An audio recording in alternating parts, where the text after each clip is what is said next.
Jingle bells. बारिश में भोली बतख और चतुर कौवा। ಏನು ವಿಷಯ ಸರ್ಜು? ಸ್ವಲ್ಪ ಕಂಗಾಲಾಗಿರೋ ಹಾಗೆ ಕಾಣ್ತಿದ್ಯಾ. ಎಲ್ಲವೂ ಸರಿ ಇದೆ ಅಲ್ವಾ? ತಗೋ ಬಂದ ಇನ್ನೊಬ್ಬ ವೇಷಧಾರಿ. ನೋಡು ಕಾಲು, ಏನೇನೋ ಮಾತನಾಡಬೇಡ.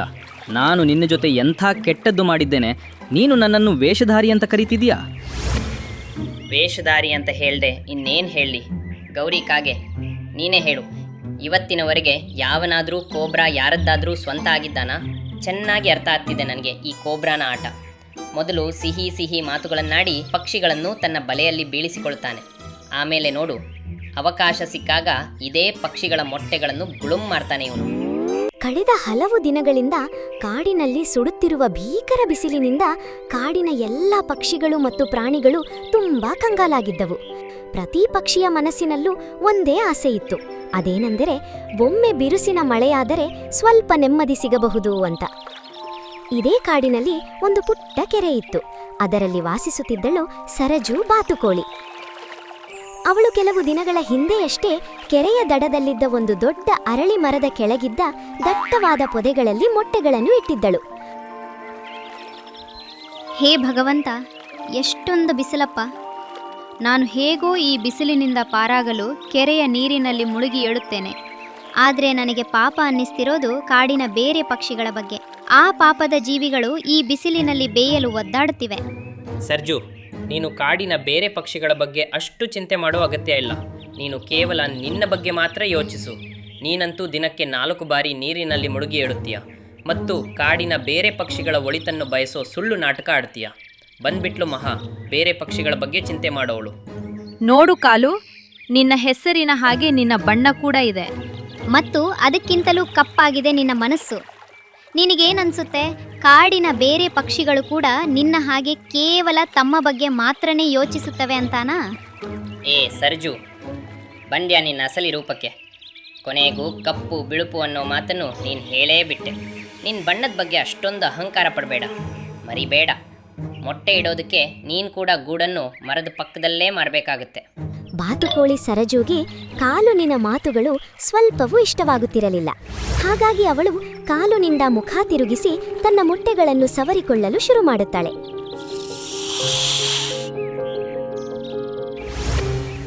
ಆಗಲೇ ಹತ್ತಿರದ ಹುತ್ತದಲ್ಲಿ ವಾಸಿಸುವ ಕೋಬ್ರಾ ಹಾವು ಅಲ್ಲಿಗೆ ಬರುತ್ತದೆ. ಏನು ವಿಷಯ ಸರ್ಜು? ಸ್ವಲ್ಪ ಕಂಗಾಲಾಗಿರೋ ಹಾಗೆ ಕಾಣ್ತಿದ್ಯಾ. ಎಲ್ಲವೂ ಸರಿ ಇದೆ ಅಲ್ವಾ? ತಗೋ ಬಂದ ಇನ್ನೊಬ್ಬ ವೇಷಧಾರಿ. ತಾನೇ ವಿಷಕಾರಿ ಕೋಬ್ರಾ ಹಾವು ಮತ್ತು ಬಂದ್ಬಿಟ್ಟಿದ್ದಾನೆ ಸರಜುವಿನ ಯೋಗಕ್ಷೇಮ ವಿಚಾರಿಸೋಕೆ.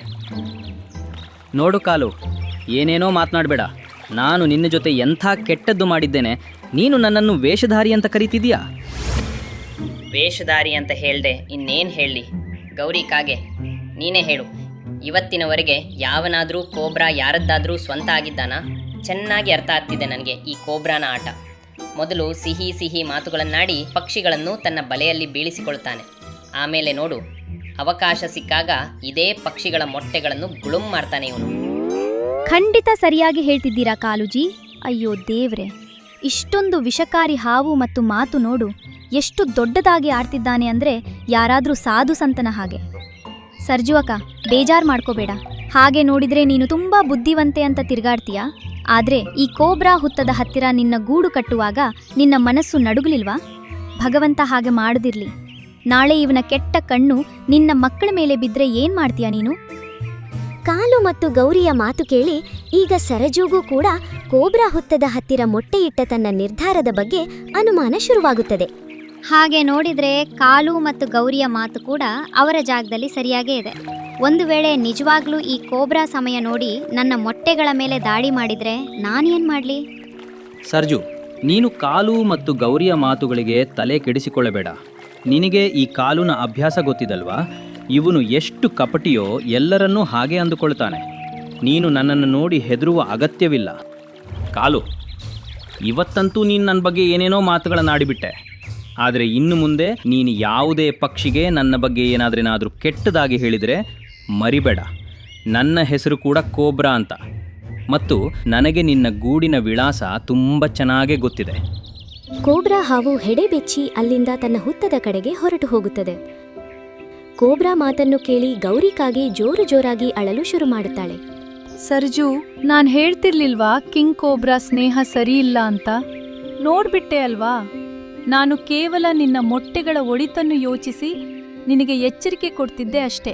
ನನಗೇನು ಗೊತ್ತಿತ್ತು ಈ ಕೋಬ್ರಾ ನನ್ನನ್ನ ಮಕ್ಕಳನ್ನೇ ತಿನ್ನುವ ಬೆದರಿಕೆ ಹಾಕಿ ಹೋಗ್ತಾನೆ ಅಂತ? ನೀನು ಚಿಂತೆ ಮಾಡಬೇಡ ಗೌರಿ, ನಮ್ಮ ಮಕ್ಕಳಿಗೆ ಏನೂ ಆಗಲ್ಲ. ಭಗವಂತ ಎಲ್ಲವನ್ನೂ ನೋಡ್ತಿದ್ದಾನೆ. ಇತ್ತೀಚೆಗಂತೂ ಒಳ್ಳೆಯವರ ಕಾಲನೇ ಉಳಿದಿಲ್ಲ. ಕಾಲು ಮತ್ತು ಗೌರಿ ತಮ್ಮ ಗೂಡಿನೊಳಗೆ ಹೊರಟು ಹೋಗುತ್ತಾರೆ ಮತ್ತು ಸರಜು ಕೂಡ ಬೇಸರಗೊಂಡು ತನ್ನ ಗೂಡಿನಲ್ಲಿ ಹೋಗಿ ಕುಳಿತುಕೊಳ್ಳುತ್ತಾಳೆ. ಕಾಲುಜಿ, ಇವತ್ತಂತೂ ನಮ್ಗುಲ್ಟಾ ಹೊಡೆದ್ಬಿಡ್ತು. ನಾವಂತೂ ಹೋಗಿದ್ದು ಕೋಬ್ರಾ ಮತ್ತು ಸರಜು ನಡುವೆ ಜಗಳ ತಂದಿರೋಕೆ. ಆದ್ರೆ ಈ ಕೋಬ್ರಾ ನಮಗೇ ಬೆದರಿಕೆ ಹಾಕಿ ಹೋಗ್ಬಿಟ್ಟ. ನಿಜ ಹೇಳ್ಬೇಕಂದ್ರೆ ನನಗ್ ಸ್ವಲ್ಪ ಭಯ ಕೂಡ ಆಗ್ತಿದೆ. ಒಂದ್ವೇಳೆ ನಿಜವಾಗ್ಲೂ ಆ ಕೋಬ್ರಾ ನಮ್ಮ ಮಕ್ಕಳ ಮೇಲೆ ದಾಳಿ ಮಾಡಿದ್ರೆ ನಾವೇನ್ ಮಾಡೋದು? ಅರೆ ಗೌರಿ, ನೀನು ಯಾಕೆ ಚಿಂತೆ ಮಾಡ್ತೀಯಾ? ಈ ಕೋಬ್ರಾಗೆ ಆಗದ ಕೆಲಸ ಇದು. ಯಾವುದೇ ಪಕ್ಷಿಯ ಮೊಟ್ಟೆ ತಿನ್ನೋದು. ಇಲ್ಲವಾದರೆ ಇವತ್ತಿನವರೆಗೆ ನಾವು ಇಷ್ಟು ನೆಮ್ಮದಿಯಾಗಿ ಈ ಮರದ ಮೇಲೆ ಗೂಡು ಕಟ್ಕೊಂಡಿರ್ತಿದ್ವಾ?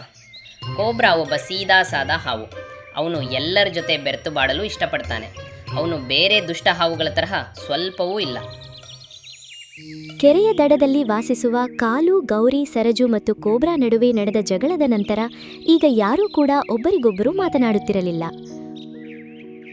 ಮರುದಿನ ಆಕಾಶದಲ್ಲಿ ಕಪ್ಪು ಮೋಡಗಳು ಕವಿಯುತ್ತವೆ ಮತ್ತು ಅದರ ಜೊತೆಯಲ್ಲೇ ತಣ್ಣನೆಯ ಬಿರುಗಾಳಿ ಮರದ ಕೊಂಬೆಗಳನ್ನು ತೂಗಾಡಿಸಲು ಶುರು ಮಾಡುತ್ತದೆ.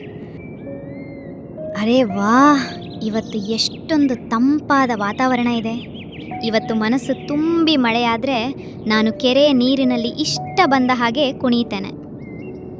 ಸರಜು ಬಾತುಕೋಳಿ ಮಳೆ ಬರುವ ಖುಷಿಯಲ್ಲಿ ತುಂಬಾ ಉತ್ಸಾಹದಿಂದ ಕಾಣುತ್ತಿದ್ದಳು. ಅಲ್ಲೇ ಆ ಕೋಬ್ರಾ ತನ್ನ ಬಿಲದಿ ಪತ್ನಿಯೊಡನೆ ಹೇಳ್ತಾನೆ, ರಕ್ಷಾ, ನಡಿ, ಹೊರಗಿನ ವಾತಾವರಣ ನೋಡಿ ಬರೋಣ. ನನಗನ್ಸುತ್ತೆ ಇವತ್ತು ಬಿರುಗಾಳಿ ಬರುತ್ತೆ ಅಂತ. ಕೋಬ್ರಾ ಮತ್ತು ರಕ್ಷಾ ತಮ್ಮ ಹುತ್ತದಿಂದ ಹೊರಬಂದು ಹವಾಮಾನವನ್ನು ನೋಡಲು ಶುರು ಮಾಡುತ್ತಾರೆ. ರಕ್ಷಾ, ನಿಜಕ್ಕೂ ಹೊರಗೆ ವಾತಾವರಣ ತುಂಬ ಕೆಟ್ಟದಾಗಿದೆ ಅನ್ಸುತ್ತೆ. ಇವತ್ತಂತೂ ಬಿರುಗಾಳಿಯ ಮಳೆ ಆಗುತ್ತೆ ಅಂತ. ಒಳ್ಳೆಯದನ್ನೇ ಮಾತನಾಡಿರಿ. ಒಂದು ವೇಳೆ ಜಾಸ್ತಿ ಮಳೆಯಾದ್ರೆ ನಮ್ಮ ಹುತ್ತದಲ್ಲಿ ನೀರು ತುಂಬಿ ಬಿಡುತ್ತದೆ ಮತ್ತು ನಾವು ಅನಿವಾರ್ಯವಾಗಿ ನಮ್ಮ ಮನೆ ಬಿಟ್ಟು ಹೊರಗೆ ಎಲ್ಲಾದರೂ ಆಶ್ರಯ ಹುಡುಕಬೇಕಾಗುತ್ತದೆ. ನಾನಂತೂ ಬರೀ ಭಗವಂತನ ಬಳಿ ಇದೇ ಪ್ರಾರ್ಥನೆ ಮಾಡ್ತಿದ್ದೀನಿ, ಹೇಗಾದರೂ ಮಾಡಿ ಮಳೆ ನಿಂತು ಹೋಗ್ಲಿ ಅಂತ. ಕೋಬ್ರಾ ಮತ್ತು ರಕ್ಷಾ ಮಾತಾಡ್ತಿರುವಾಗ ಅಷ್ಟರಲ್ಲೇ ಜೋರಾಗಿ ಸಿಡಿಲು ಬಡಿದು ಮುಸಲಧಾರೆ ಮಳೆ ಶುರುವಾಯಿತು. ಹೇ ಭಗವಂತ, ಇದೇನಾಯ್ತು? ಮಳೆಯಂತೂ ಶುರು ಕೂಡ ಆಗೋಯ್ತು ಮತ್ತು ಮೋಡಗಳನ್ನು ನೋಡಿದ್ರೆ ಹಾಗೆ ಅನ್ನಿಸ್ತಿದೆ ಮುಂದಿನ ಹಲವು ಗಂಟೆಗಳವರೆಗೆ ಮಳೆ ನಿಲ್ಲೋ ಲಕ್ಷಣನೇ ಇಲ್ಲ ಅಂತ. ರಕ್ಷಾ ಮತ್ತು ಕೋಬ್ರಾ ತೀವ್ರ ಚಿಂತೆಯಲ್ಲಿ ಮುಳುಗಿದ್ದರು ಮತ್ತು ಸರಜು ಮಳೆಯ ಹನಿಗಳು ಬೀಳುವುದನ್ನು ನೋಡಿ ತಕ್ಷಣ ಕೆರೆಗೆ ತಲುಪುತ್ತಾಳೆ ಮತ್ತು ಹಾಡುಗಳನ್ನು ಗುಣಗುಣಿಸುತ್ತಾ ಕುಣಿಯುತ್ತಾ ಮಳೆಯ ಆನಂದವನ್ನು ಸವಿಯಲು ಶುರು ಮಾಡುತ್ತಾಳೆ. ಬೇಜಾರ್ ಮಾಡ್ಕೋಬೇಡ ಕೋಬ್ರಾ, ಆದ್ರೆ ಒಂದು ಮಾತು ಹೇಳು, ನೀನು ಸರಜುವನ್ನ ನಿನ್ನ ಸ್ನೇಹಿತೆ ಅಂತ ಕರೀತಿದ್ದೆ ಅಲ್ವಾ? ಹೌದು, ನಾವು ನೆರೆಹೊರೆಯವರ ಜೊತೆಗೆ ಒಳ್ಳೆಯ ಸ್ನೇಹಿತರು ಕೂಡ ಆಗಿದ್ದೇವೆ. ನಿನಗೇನಾದರೂ ಆಕ್ಷೇಪಣೆ ಇದೆಯಾ ಏನು? ಇಲ್ಲ ಇಲ್ಲ ಅಣ್ಣ, ನಮಗೆ ಯಾಕೆ ಆಕ್ಷೇಪಣೆ ಇರುತ್ತೆ? ನಾನಂತೂ ಬರೀ ನಿಮಗೆ ಸ್ವಲ್ಪ ಸತ್ಯವನ್ನ ತೋರಿಸ್ಬೇಕೆಂದಿದ್ದೆ. ಅದು ನೋಡಿ, ಎದುರುಗಡೆ ಸರಜು ಮಳೆ ಬರುವುದನ್ನು ಕುಣಿದು ಕುಣಿದು ಸಂಭ್ರಮಿಸ್ತಿದ್ದಾಳೆ. ಮಳೆಯ ಕಾರಣದಿಂದ ನಿಮ್ಮ ಹುತ್ತದಲ್ಲಿ ನೀರು ತುಂಬಿಕೊಳ್ಳುತ್ತದೆ ಮತ್ತು ನಿಮ್ಮ ಸಣ್ಣ ಸಣ್ಣ ಮಕ್ಕಳ ಜೀವ ಅಪಾಯಕ್ಕೆ ಸಿಲುಕುತ್ತದೆ. ಈ ವಿಚಾರದಿಂದ ಅವಳಿಗೆ ಯಾವುದೇ ಸಂಬಂಧ ಇಲ್ಲ. ನನಗೆ ಹಾಗನ್ಸುತ್ತೆ ಈ ಬಾರಿ ಗೌರಿ ಸರಿಯಾಗಿ ಹೇಳ್ತಿದ್ದಾಳೆ. ಎಂಥ ಖುಷಿ ಇದೆ ಈ ಸರಜುಗೆ ಅಂದರೆ ಮಳೆಯನ್ನು ನೋಡಿ ಅವಳು ಕೆರೆಯಲ್ಲಿ ಕುಣಿದು ಕುಪ್ಪಳಿಸ್ತಿದ್ದಾಳೆ. ನಮ್ಮ ಮಕ್ಕಳ ಚಿಂತೆಯಲ್ಲಿ ಇಲ್ಲಿ ನನ್ನ ಜೀವನೇ ಹೋಗ್ತಿದೆ ಮತ್ತು ಅವಳಿಗೆ ಹಾಡು ಕುಣಿತ ನೆನಪಾಗ್ತಿದೆ. ಸರ್ಜು, ಏನು ವಿಷಯ? ತುಂಬ ಕುಣಿದು ಹಾಡ್ತಿದ್ದೀಯಾ? ಮಳೆಯಗಾಲ ಶುರುವಾಗಿದೆ. ನಿನಗೆ ನಿನ್ನ ಮಕ್ಕಳ ಬಗ್ಗೆ ಚಿಂತೆ ಕಾಡ್ತಿಲ್ವಾ ಏನು? ಅರೆ, ಇಂತಹ ಮಳೆಯಲ್ಲಿ ಮಕ್ಕಳಿಗೆ ಊಟ ಹೊಂದಿಸುವುದು ಕೂಡ ಕಷ್ಟವಾಗಿ ಬಿಡುತ್ತದೆ. ಒಂದು ದಿನ ಕೆರೆಯ ದಡದಲ್ಲಿ ಸ್ವಲ್ಪ ಜನ ಪಿಕ್ನಿಕ್ ಮಾಡಲು ಬಂದಿದ್ದರು. ಅವರು ರೊಟ್ಟಿಗಳನ್ನು ಇಲ್ಲೇ ಬಿಟ್ಟು ಹೋಗಿದ್ದರು. ಆಗಲೇ ನಾನು ತುಂಬ ರೊಟ್ಟಿಗಳನ್ನು ಬಚ್ಚಿಟ್ಟು ನನ್ನ ಗೂಡಿನಲ್ಲಿ ಇಟ್ಟುಕೊಂಡಿದ್ದೆ. ನನ್ನ ಮತ್ತು ನನ್ನ ಮಕ್ಕಳ ಊಟದ ವ್ಯವಸ್ಥೆಯನ್ನು ನಾನು ಮೊದಲೇ ಮಾಡಿಕೊಂಡಿದ್ದೇನೆ. ಇನ್ನು ನನ್ನ ಮಕ್ಕಳ ಭದ್ರತೆಯ ವಿಚಾರಕ್ಕೆ ಬಂದರೆ ನನ್ನ ಗೂಡನ್ನು ಕೂಡ ನಾನು ಮೊದಲೇ ಪೊದೆಗಳಿಂದ ಮುಚ್ಚಿ ಭದ್ರಪಡಿಸಿದ್ದೇನೆ. ಹಾಗಾಗಿ ಈಗ ಮಳೆಯನ್ನು ಆನಂದಿಸುವ ಪೂರ್ಣ ಹಕ್ಕು ನನಗಿದೆ. ಸರಜು ಮಾತನ್ನು ಕೇಳಿ ಈಗ ಕೋಬ್ರಾ ಬಳಿ ಹೇಳಲು ಏನೂ ಇರಲಿಲ್ಲ. ಹಾಗಾಗಿ ಬೇಸರದ ಮನಸ್ಸಿನಿಂದ ಕೋಬ್ರಾ ತನ್ನ ಹೆಂಡತಿ ರಕ್ಷಾಳ ಜೊತೆ ಅಲ್ಲಿಂದ ಹೊರಟು ಹೋಗುತ್ತಾನೆ. ಗೌರಿ, ಇದೇ ಸರಿಯಾದ ಸಮಯ. ನಾವು ನಮ್ಮ ಕೆಲಸ ಮಾಡಿಬಿಡಬೇಕು. ಆಮೇಲೆ ನೋಡು ಹೇಗೆ ಇವರಿಬ್ಬರ ಸ್ನೇಹ ಒಡೆಯುತ್ತೆ ಅಂತ. ಸಮಯ ನೋಡಿ ಕಾಲು ಸರಜುವಿನ ಗೂಡಿನಲ್ಲಿ ಬಚ್ಚಿಟ್ಟಿದ್ದ ಆಹಾರವನ್ನು ಎತ್ತಿಕೊಂಡು ಹೋಗಿ ಕೋಬ್ರಾ ಹುತ್ತದ ಹತ್ತಿರ ಚೆಲ್ಲಿಬಿಡುತ್ತಾನೆ ಮತ್ತು ಸರಜುವಿನ ಮೊಟ್ಟೆಗಳನ್ನು ತೆಗೆದುಕೊಂಡು ಹೋಗಿ ತನ್ನ ಗೂಡಿನಲ್ಲಿ ಇಟ್ಟುಕೊಡುತ್ತಾನೆ. ಸ್ವಲ್ಪ ಹೊತ್ತಿನ ನಂತರ, ಹೇ ಭಗವಂತ, ಇದೇನು ಅನಾಹುತ ಆಗೋಯ್ತು? ಯಾವ ದುಷ್ಟನ ಕೆಟ್ಟ ಕಣ್ಣು ನನ್ನ ಗೂಡಿನ ಮೇಲೆ ಬಿತ್ತಪ್ಪ. ನನ್ನ ಮಕ್ಕಳು ಮತ್ತು ನಾನು ಬಚ್ಚಿಟ್ಟಿದ್ದ ಊಟ ಎರಡೂ ಕೂಡ ಮಾಯವಾಗಿ ಬಿಟ್ಟಿವೆ. ಸರಜು, ಅಳುವುದರಿಂದ ಏನೂ ಆಗಲ್ಲ. ಸ್ವಲ್ಪ ನೋಡು ನಿನ್ನ ರೊಟ್ಟಿಗಳು ಎಲ್ಲಿ ಬಿದ್ದಿವೆ ಅಂತ. ಇನ್ನು ಉಳಿದದ್ದು ನೀನೇ ಬುದ್ಧಿವಂತ ಇದ್ದೀಯ. ಸರಜು ತನ್ನ ರೊಟ್ಟಿಗಳು ಕೋಬ್ರಾ ಹುತ್ತದ ಹತ್ತಿರ ಬಿದ್ದಿರುವುದನ್ನು ನೋಡಿದಾಗ ಸರಜುವಿನ ಕಾಲ ಕೆಳಗಿನ ನೆಲವೇ ಕುಸಿದಂತಾಯಿತು ಮತ್ತು ಅವಳು ಜೋರು ಜೋರಾಗಿ ಅಳಲು ಶುರು ಮಾಡಿದಳು. ಹೇ ಭಗವಂತ, ಇದೇನು ಅನಾಹುತ ಆಗೋಯ್ತು? ಖಂಡಿತ ಈ ಕೋಬ್ರಾ ನನ್ನ ಮೊಟ್ಟೆಗಳನ್ನು ಕೂಡ ತಿಂದಿರಬೇಂದಿರಬೇಕು. ಅರೆ, ನಿಜವೇ ಹೇಳ್ತಿದ್ರು ಕಾಲು ಮತ್ತು ಗೌರಿ. ನಾನು ಈ ಕೋಬ್ರಾ ಮೇಲೆ ನಂಬಿಕೆ ಇಡಬಾರ್ದಾಗಿತ್ತು.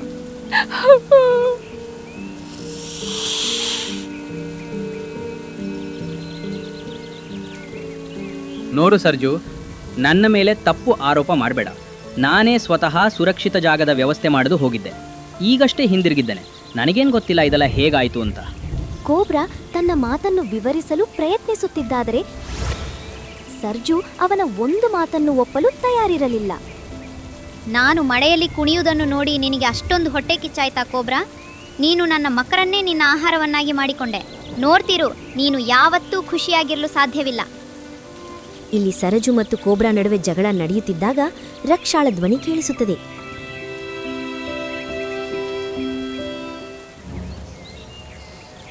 ಇದು ನೋಡು ಸರಜು, ನಿನ್ನ ಮೊಟ್ಟೆಗಳನ್ನ ಈ ಕಾಲು ತನ್ನ ಗೂಡಿನಲ್ಲಿ ಬಚ್ಚಿಟ್ಕೊಂಡಿದ್ದ. ಇವನು ಬರೀ ನಮ್ಮಿಬ್ಬರ ಮಧ್ಯೆ ಜಗಳ ತಂದಿಟ್ಟು ತಮಾಷೆ ನೋಡ್ಬೇಕೆಂದಿದ್ದ. ಈಗ ನಾನು ಇವನನ್ನ ಬಿಡಲ್ಲ. ಇವತ್ತು ಇವನ ಮೊಟ್ಟೆಗಳನ್ನ ತಿಂದು ನಾನು ಇವನಿಗೆ ಸಾಬೀತು ಮಾಡ್ತೀನಿ ಕೋಬ್ರಾ ಹಾವು ಎಷ್ಟು ಅಪಾಯಕಾರಿ ಆಗಿರುತ್ತೆ ಅಂತ. ಕಾಲು ಮತ್ತು ಗೌರಿಯನ್ನು ಕ್ಷಮಿಸ್ಬಿಡು ರಕ್ಷಾ. ಇವರಿಬ್ಬರ ಬುದ್ಧಿನೇ ಇಷ್ಟೆ. ಇದರಲ್ಲಿ ಅವರ ಮಕ್ಕಳ ತಪ್ಪೇನಿದೆ? ಮತ್ತು ತಪ್ಪು ನಂದು ಕೂಡ ಇದೆ ಅಲ್ವಾ? ನಾನು ಕಾಲು ಮಾತನ್ನು ಕೇಳಿ ಕೋಬ್ರಾ ಮೇಲೆ ಅನುಮಾನ ಪಡಲು ಶುರು ಮಾಡಿದೆ. ನನ್ನ ಸ್ನೇಹದ ಮೇಲೆ ನನಗೆ ನಂಬಿಕೆ ಇರಬೇಕಿತ್ತು.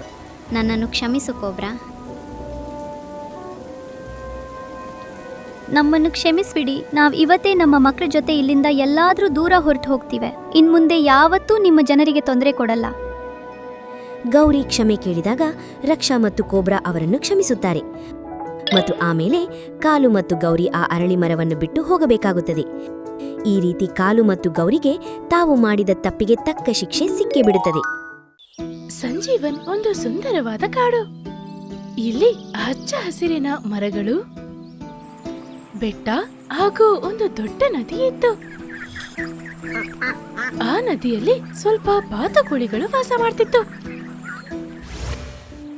ಆಮೇಲೆ ಎಲ್ಲ ಪ್ರಾಣಿಗಳು ಅಲ್ಲಿ ನೀರು ಕುಡಿಯಕ್ಕೆ ಅಂತ ಬರ್ತಿತ್ತು.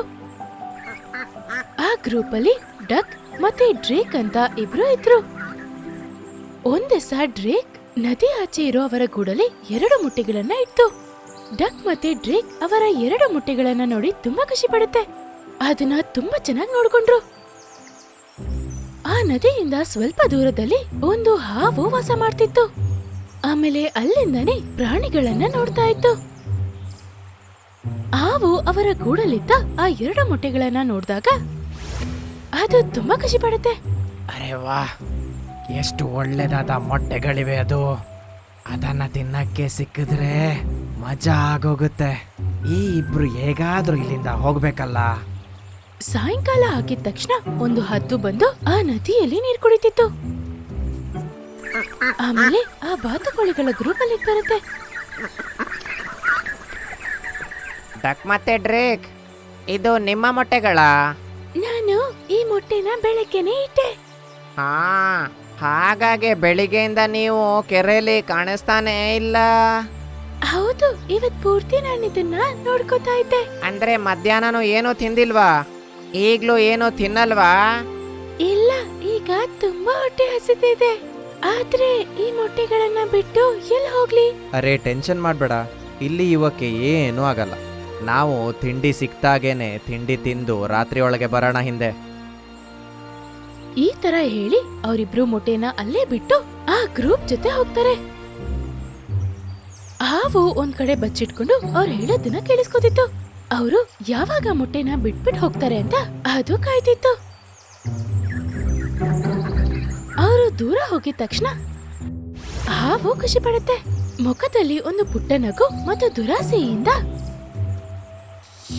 ಆ ಮೊಟ್ಟೆ ಹತ್ರ ಹೋಗುತ್ತೆ.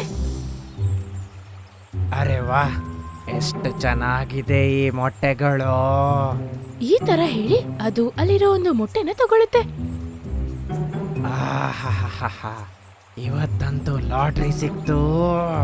ಈ ತರ ಹೇಳಿ ಅದು ಆ ಗೂಡಲ್ಲಿರೋ ಇನ್ನೊಂದು ಮೊಟ್ಟೆನೂ ತಗೊಂಡ್ಬಿಡುತ್ತೆ. ಇವತ್ತಂತೂ ಮಜಾ ಬಂತು. ನಾನಿನ್ನು ನನ್ನ ಬಿಲಕ್ಕೆ ಹೋಗಿ ಆರಾಮಲ್ಲಿ ಮಲಗ್ತೀನಿ. ಯಾರಾದ್ರೂ ನೋಡಿದ್ರೆ ನಾಳೆಗೆ ಮತ್ತೆ ತೊಂದರೆ ಆಗುತ್ತೆ. ಈ ತರ ಹೇಳಿ ಅದು ಹುತ್ತತ್ರ ಹೋಗ್ತಿತ್ತು. ಹೋಗಿ ಮಲ್ಕೊಂಡ್ಬಿಡತ್ತೆ. ಡಕ್ ಮತ್ತೆ ಡ್ರೇಕ್ ಆ ಗ್ರೂಪ್ ಹತ್ರ ಬಾಯ್ ಹೇಳಿ ಅವರ ಜಾಗಕ್ಕೆ ತಿರುಗ ಬಂದಾಗ ಅವರ ಗೂಡು ಖಾಲಿಯಾಗಿದ್ದು ನೋಡಿ ಶಾಕ್ ಆಗ್ತಾರೆ. ಅರೆ, ನಮ್ಮ ಮೊಟ್ಟೆ ಎಲ್ಲ ಹೋಯ್ತು? ನಮ್ ಗ್ರೂಪ್ ಅಲ್ಲಿ ಇದ್ದವ್ರು ಬಿಟ್ಟು ಬೇರೆ ಯಾರು ಅದನ್ನ ನೋಡೂ ಇಲ್ವಲ್ಲ. ಯಾರು ಅದನ್ನ ತಗೊಂಡು ಹೋಗಿರ್ತಾರೆ? ಇದನ್ ಕೇಳಿ ಡಕ್ ಯೋಚನೆ ಮಾಡಿ ಹೇಳುತ್ತೆ. ಇದನ್ನ ತಿಳ್ಕೊಳ್ಳೋದಕ್ಕೆ ನಾವೊಂದು ಪ್ಲಾನ್ ಮಾಡ್ಬೇಕೀಗ, ಕೇಳು. ಹೇಳಿ ಡಕ್ ಡ್ರೇಕ್ಗೆ ಒಂದ್ ಪ್ಲಾನ್ ಅನ್ನ ಹೇಳುತ್ತೆ. ಮಾರನೇ ದಿವಸ ಡ್ರೇಕ್ ತಿರ್ಗಾ 2 ಮೊಟ್ಟೆಗಳನ್ನ ಇಟ್ಟು ಆಮೇಲೆ ಅವರಿಬ್ರು ಅದ್ರ ಮುಂದೆನೆ ಕೂತಿದ್ರು. ಸಾಯಂಕಾಲ ಆಗಕ್ಕಿನ ಮುಂಚೆ ಡಕ್ ಹೇಳ್ತು, ಡ್ರೇಕ್, ನಂಗೆ ತುಂಬಾ ಹೊಟ್ಟೆ ಹಸಿತಿದೆ, ನಡಿ ತಿನ್ನ ಕೊಡ್ಕಕ್ ಹೋಗೋಣ ಈಗ. ಆದ್ರೆ ಮೊಟ್ಟೆಗಳನ್ನ ನಾವು ಹೇಗ್ ಬಿಟ್ಬಿಟ್ಟು ಹೋಗಕ್ಕಾಗುತ್ತೆ? ನಿನ್ನೆ ತರ ಯಾರಾದ್ರೂ ತಗೊಂಡು ಹೋಗ್ಬಿಟ್ರೆ? ನನ್ನ ಹತ್ರ ಒಂದು ಪ್ಲಾನ್ ಇದೆ. ಈ ತರ ಹೇಳಿ ಡಕ್ ಸ್ವಲ್ಪ ಹುಲ್ಲುಗಳನ್ನ ತಗೊಂಡ್ಬರುತ್ತೆ. ಆಮೇಲೆ ಅದ್ರಿಂದ ಮೊಟ್ಟೆಗಳನ್ನ ಮುಚ್ಚಿಡತ್ತೆ. ಇನ್ನಿ ಎಗ್ನ ಯಾರು ನೋಡಲ್ಲ. ಇದನ್ನಿಲ್ಲಿ ಬಿಟ್ಟು ನಾವು ಆರಾಮಾಗಿ ಹೋಗ್ಬಹುದು. ಇದನ್ ನೋಡಿ ಡ್ರೇಕ್ಗೂ ಖುಷಿ ಆಯ್ತು. ಆಮೇಲೆ ಅವರಿಬ್ರು ಚಿಂತೆ ಪಡದೆ ಅಲ್ಲಿಂದ ಹೋಗ್ತಾರೆ. ಮುಟ್ಟಾಳ್ರಿ ಇವರು. ಈಗ ಮಾಡಿ ನನ್ನ ಹತ್ರ ತಪ್ಪಿಸ್ಕೊಳಕ್ಕಾಗಲ್ಲ. ಇವತ್ತು ಸಂಜೆ ಆಗೋಕ್ಕೂ ಕಾಯ್ಬೇಕಂತಿಲ್ಲ. ಈ ತರ ಹೇಳಿ ಬೇಗ ಅದರ ಹುತ್ತಿಂದ ಆಚೆ ಬಂದು ಆ ಗೂಡತ್ರ ಹೋಗಕ್ ಶುರು ಮಾಡ್ತು. ಡಕ್ ಮತ್ತೆ ಡ್ರೇಕ್ ನದಿ ಹತ್ರನೇ ಮರದಿಂದೆ ಬಚ್ಚಿಟ್ಕೊಂಡು ಅವರ ಗೂಡನ್ನ ನೋಡ್ತಾ ಇದ್ರು. ಅಲ್ಲಿ ಹಾವು ಬಂದಿದ್ದು ನೋಡಿ ಅವರಿಬ್ರು ಭಯ ಪಟ್ಕೋತಾರೆ. ಅವರಿಬ್ರು ಏನಾದ್ರೂ ಯೋಚನೆ ಮಾಡಕ್ಕಿನ ಮುಂಚೆನೆ ಆ ಹಾವು ಅವರ 2 ಮೊಟ್ಟೆಗಳನ್ನ ತಿಂದು ತುಂಬಾ ಖುಷಿಯಾಗಿ ಅದರ ಹೊತ್ತಿಗೆ ತಿರುಗಾ ಹೋಗಿ ನೆಮ್ಮದಿಯಾಗಿ ಮಲ್ಕೋತು. ಡಕ್ ಮತ್ತೆ ಡ್ರೇಕ್ ಅವರ ಗೂಡತ್ರ ಬಂದಾಗ ಹಾವು ಅವರ ಮೊಟ್ಟೆನ ತಿಂದು ಹೋಗ್ಬಿಟ್ಟಿತ್ತು. ಈ ಹಾವು ನಮ್ಮ ಮೊಟ್ಟೆಗಳನ್ನ ದಿವಸ ಹೀಗೆ ತಿಂತಾನೆ ಇರುತ್ತೆ. ಅದಕ್ಕರ್ಥ ನಾವು ನಮ್ಮ ಮಗುನ ಯಾವತ್ತೂ ನೋಡಕ್ಕೆ ಆಗಲ್ವೇನ್ರಿ? ಇದನ್ ಕೇಳಿ ಡಕ್ ಯೋಚನೆ ಮಾಡುತ್ತೆ. ಆಮೇಲೆ ಅದು ಅಲ್ಲಿ ಹದ್ದನ್ನ ನೋಡುತ್ತೆ. ಅದು ನದಿ ಹತ್ರ ನೀರನ್ನ ಕುಡಿತಾ ಇತ್ತು. ನೀನ್ ಹೆದರ್ಕೊಳ್ಬೇಡ, ಇದಕ್ಕೆಲ್ಲ ಒಬ್ಬ ಇದಾನೆ, ಅವನ ಹತ್ರ ನಾನು ಕೇಳ್ತೀನೀಗ. ಹೇಳಿ ಡಕ್ ಹದ್ದತ್ರ ಹೇಳ್ತು, ಹದ್ದಕ್ಕ, ನಮ್ಮ ಮಾತು ನಿಂಗೆ ಕೇಳುತ್ತಾ? ಹಾ, ಯಾಕಿಲ್ಲ, ಹೇಳು ಡಕ್. ಡಕ್ ಅದರ ಹತ್ರ ಹಾವು ಮತ್ತೆ ಅದರ ಮೊಟ್ಟೆಯ ವಿಷಯನ ಹೇಳುತ್ತೆ. ಅವ್ರು ಹೇಳಿದ್ದನ್ನೆಲ್ಲ ಕೇಳಿ ಅದು ಕೋಪದಿಂದ ಹೇಳುತ್ತೆ, ಹಾವು ನನಗೆ ತುಂಬಾ ಇಷ್ಟವಾದ ಆಹಾರ. ನಾನದನ್ನ ಎಲ್ ಸೇರಿಸ್ಬೇಕು ಅಲ್ಲಿ ಖಂಡಿತ ಸೇರಿಸ್ತೀನಿ. ಈ ತರ ಹೇಳಿ ಅವರಿಬ್ರು 10 ಜೊತೆ ಸೇರ್ಕೊಂಡು ಒಂದ್ ಪ್ಲಾನ್ ಮಾಡ್ತಾರೆ. ಮಾರನೇ ದಿವಸ ಡ್ರೇಕ್ ತಿರುಗಾ 2 ಮೊಟ್ಟೆಗಳನ್ನ ಇಟ್ಟು ಈ ಸತಿನೂ ಆ ಹಾವು ಅವರನ್ನ ನೋಡ್ತಾ ಇತ್ತು. ನಂಗನ್ಸುತ್ತೆ ನಾವು ಆ ಹುಲ್ಲಿಟ್ಟಿದ್ವಲ್ಲ, ಹಾಗಾಗಿ ಯಾವುದೋ ಪ್ರಾಣಿ ಬಂದು ತಿಂತಿದೆ. ಅದ್ರೊಟ್ಟಿಗೆ ಮೊಟ್ಟೆನೂ ತಿಂದಿದೆ. ಇವತ್ತು ಇದನ್ನ ಹೀಗೆ ಬಿಟ್ಟೋಗೋಣ. ಕೇಳಿ ಹಾವು ನಕ್ಬಿಟ್ಟು ಹೇಳ್ತು, ಇವರಿಗೆ ಇನ್ನೂ ಗೊತ್ತಾಗಿಲ್ಲ ಅಲ್ವಾ, ಎಲ್ಲೋದ್ರೂ ನನ್ನೊಟ್ಟೆಗೆ ಹೋಗೋದು. ಡಕ್ ಮತ್ತೆ ಡ್ರೇಕ್ ಆ ಮೊಟ್ಟೆಗಳನ್ನ ಅಲ್ಲೇ ಬಿಟ್ಟು ಹೋಗ್ತಾರೆ. ಆಮೇಲೆ ನಿನ್ನೆ ಎಲ್ಲ ಹೋಗಿ ಬಚ್ಚಿಟ್ಕೊಂಡಿದ್ರು ಅಲ್ಲೇ ಬಚ್ಚಿಟ್ಕೊಂಡಿದ್ರು. ಅವರು ಮಾಡಿರುವ ಪ್ಲಾನ್ ಪ್ರಕಾರ ಹದ್ದು ಅಲ್ಲೇ ಒಂದು ಮರದ ಮೇಲೆ ಕುತ್ಕೊಂಡಿತ್ತು. ಬರ್ತಾ ಇದ್ದೇನೆ ನಾನು ನನ್ನ ಮೊಟ್ಟೆಗಳೇ.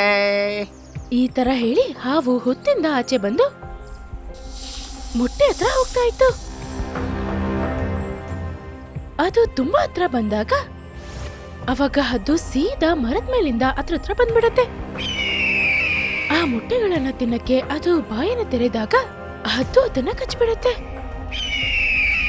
ಹದ್ದು ಅದರ ಕೊಕ್ಕಿನಿಂದ ಅದರ ಕತ್ತನ್ನ ಹಿಡಿದು ಅದನ್ನ ಹಾಗೆ ಮೇಲೆ ಕರ್ಕೊಂಡು ಹೋಗ್ಬಿಡತ್ತೆ. ಅರೆ ಬಿಡು ನನ್ನ. ಈ ಹತ್ತೆಲಿಂದ ಬಂತು. ಕಪೋಡಿ ಕಪೋಡಿ. ಇದನ್ ಕೇಳಿ ಹದ್ದು ಖುಷಿ ಪಟ್ಟು ಹಾರ್ತಾನೆ ಇತ್ತು. ತುಂಬಾ ಹೊತ್ತು ಹಾರಿದ ನಂತರ ಅದು ಬೆಟ್ಟದ ಮೇಲೆ ಹೋಗಿ ಕುತ್ಕೊಳ್ಳುತ್ತೆ. ಅಲ್ಲಿ 2 ಹದ್ದು ಅದಕ್ಕೋಸ್ಕರ ಕಾಯ್ತಾ ಇತ್ತು. ಹದ್ದು ಆ ಹಾವನ್ನ ಬಾಯಿಂದ ಕೆಳಗ್ ಬಿಟ್ಟಾಗ ಅಲ್ಲಿರೋ ಬೇರೆ 2 ಹದ್ದುಗಳು ಅದರ ಕೊಕ್ಕಿನಿಂದ ಹಾವನ್ನ ಚುಚ್ಚುತ್ತಿತ್ತು. ಹಾವು ಅಲ್ಲಿ ಸತ್ತು ಹೋಗುತ್ತೆ. ಇವಾಗ ಆ 3 ಹದ್ದುಗಳು ಅದನ್ನ ಅಲ್ಲೇ ಕೊಂದು ತಿನ್ಬಿಡ್ತಾರೆ.